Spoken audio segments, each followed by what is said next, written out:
First of all, I would like to thank the executive board of IGA to invite us in this beautiful city. It has been a long time I've been here. Everything has changed. It's a pleasure to be here, and today I would like to give you some information about the ACL injuries in children and adolescent athletes. So, the rupture of the ACL in the young athlete, it's not uncommon, and it presents its own problems. Why? Well, of course, because of the skeletal immaturity. Clinical cases of pediatric patients with acute traumatic hemarthrosis have been studied. And as you can see, the ACL injury was reported to occur in 10 to up to 65%. Many reports about that. Reasons for the increased occurrence. Well, we are more aware of it. We know more about it. We can do arthroscopy, and MRI is much more available than before. Of course, from the kid side, there is an increased participation of younger children of both genders in active cutting sports year-round. Kids are bigger, stronger, faster, but they are younger when they start doing sports. There are the internal demands, the external demands, pressure from the family, from the coaches. They even compete in extreme sports, but there are different growth rates of the children. It starts even for babies and toddlers. Diagnosis in children, we have to be careful. It can be a physical fracture, a ground plate fracture as we call it. It can be a patellar dislocation. It can be an osteochondral fracture, or it can be a tibial spine avulsion. All these diagnoses can mimic an ACL tear.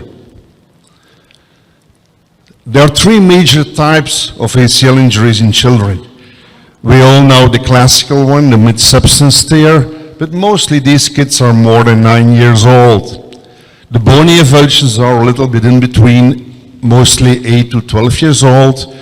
And the cartilaginous avulsions are much less known, much less recognized. They're very rare, but they are definitely underreported as the diagnosis is difficult. The treatment goals are about the same as for the adult. We would like to restore functional stability, prevent repeated injuries. We would like to avoid meniscal tears. We would like to avoid the chondral lesions, and of course, prevent early degenerative diseases. We have a difficult dilemma. Maybe if untreated, there is a poor outcome. If we operate, there can be a risk of growth perturbance. So this is a dilemma. But if you look at the literature, non-operative treatment of children and adolescents with complete ACL tears, well, they definitely have bad results. Look at the literature. Operative treatment, the data are still difficult to interpret. Most studies include many patients close to skeletal maturity. We know today that the extraphysical reconstruction is not anatomic. It's more sort of a bridging procedure. The transphysical reconstruction is nearly anatomic. We see good results in adults, but the physical risk is thought to be low if a proper technique is used. But we still encounter small series. There are a myriad of fashions, and there are still no accurate assessments of all the variables when we look at the meta-analysis literature. So the surgical procedure in the children have not been as nearly as successful as in adults. We see that in all the reports in the literature. Maybe the biochemical changes play a role. Keratin sulfate cytokines. Now bone plaques, That's what the animal studies today suggest. And one of our first good friends, one of our friends who did it first was Roman Seal. He actually wrote his habilitations thesis at the University of Saarland in 2003, and they studied sheep. They found out, don't use bone plugs or screws across the physis. Isometric transphysial technique is better than a non-isometric technique. Fixation away is better if you use it from the physis. Only a few cases of significant growth disturbance are reported in the literature. Tissue graft placement across the physis will probably go to early closure. Exarticular reconstruction, unacceptable incidence of recurrent instability. There are many techniques today, and it has been published many times. The first one, or one of the first ones, was Laili Michele, who published his IT band Over the Top. Then you have many, Shelbourne published it, Frank Noyes, Aronovich. They used every single tendon. The fixation, well, today we know that there is a proximal migration of the femoral fixation that might suggest growth and elongation of the new reconstructed ligament. So what do? I use this semitendinosis and eventually the gracilis graft endoscopically through femoral and tibial bone tunnel. We fix on the tibial side fixation away from the physis with a bioscrew, and on the femoral side with tightrope. We use fluoroscopic control as a routine as for adult athletes. The timing, of course, remains a difficult topic. It's maybe a subject of contention. We see that there are overall better results if a reconstruction has been done. There is improved stability, there is a better return to sports and to activities, and less risk of meniscal tear. There are some physiological considerations. We know that kids have a slower strength recovery. We should consider that, take care of that. There is a decreased neuromuscular control, particularly in girls. And there are poor rates of passing the return to sport criteria. These criteria and timeline created for adults may not be appropriate for kids. So Collins in 2016 did a systematic review, 26 studies. There were 39 patients, adolescents, kids with growth disturbance. There must be a significant number of growth disturbances reported even in the so-called safe procedures. Today we think that the growth disturbance is underreported. Surgeons don't like to talk about their mistakes.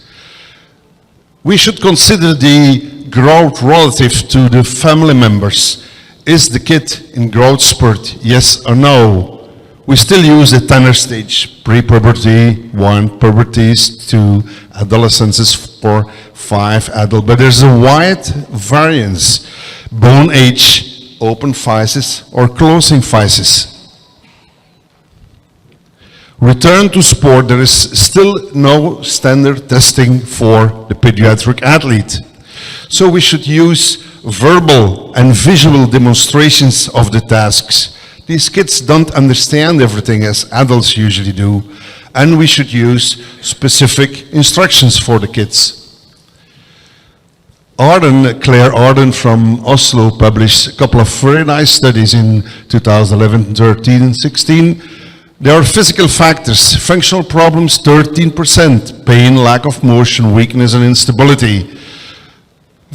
Something very important, psychological readiness. 19% of the kids have fear. The other kids might have a lack of interest, time problems, life events. So there is a discrepancy in impairment up to 90%, in function 85%, versus return to sport 55%. So that may indicate maladaptive psychosocial function. Perhaps the most important factor is this psychosocial function. And we see in different studies there is a higher score in psychovitality questions. These indicate greater motivation, positive psychological response. They score better. No RTS, a higher score on the Tampa scale for kinesiophobia. Direct repair, we just heard it. Maintenance of proprioception. Absence of donor site morbidity. No graft harvesting.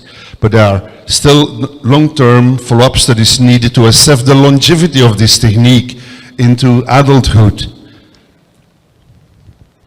Novel management approach, as we just heard from Dr. Butt, and I was very happy that he could really emphasize this reconstruction of the ACL, particularly the proximal rupture. It was already published for kids in 2015 up to 2017, and many more studies are coming on now. So you need a sufficient remnant. We use a suture passing device as we use for the shoulder to secure a non-absorbable braided suture through the proximal end of the ACL. A femoral tunnel is made, the tibial tunnel, we don't use tibial tunnel, of course. 2 swivel locks are used, and we use an anchor, just one anchor, to fix it into the femoral tunnel. Post-op rehab is quite easy. We use crutches, partial weight bearing, progressive weight bearing after 6 weeks. We sometimes use a brace, particularly when we do meniscus suture. CPM machine, routinely strengthening exercises, post-op swimming, biking. At 3 months, we allow them slowly jogging. At 6 months, we start sport-specific exercises. And now, and this was emphasized a couple of months ago at the American Academy, the return to sport should not be before 9 to 12 months. So a more conservative approach in comparison with adult protocols, that's to be considered. There's a longer period of non-weight bearing, longer period of bracing, less use of external loads, and as I said, delayed return to sport. The recommendation of using a brace during sports activities, although there are no solid studies been published so far about that. So our conclusion, ACL repair with open grout plate has still several compromises. Try to wait if it's possible. My safe graft preference is the hamstring graft. But all grafts do better if we provide a suitable rehab and criteria-based RTS. Functional RTS tests for children are more willing to tolerate longer, more targeted and more effective rehab. In several RTS tests, it's not the operated, but the uninjured knee that failed. So inappropriate graft choice is not the only reason for an unsuccessful ACL reconstruction. Our take-home messages: consider surgery early if conservative treatment is not an option, but try to wait. Be aware of the skeletal maturity or immaturity.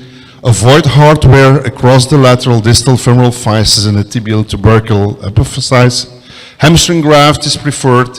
Avoid large tunnels. Consider physical spurring reconstruction in prepubescent patients. Re-rupture rate is still higher. Consider more vertical tunnels if you're drilling tense epiphyseal. What about the future? Neural characterizations, maybe healing, growth factors, gene therapy, stem cells, biological inert ACL substitutes, we're still not there. Outcome research and long-term follow-ups are needed. Prevention strategies are more and more important. Future directions: in the US you have the Pluto, in Europe there is the nice initiative from ESCA, the so-called PAMI, Pediatric ACL Monitoring Initiative, with a renewed focus on prevention. Thank you.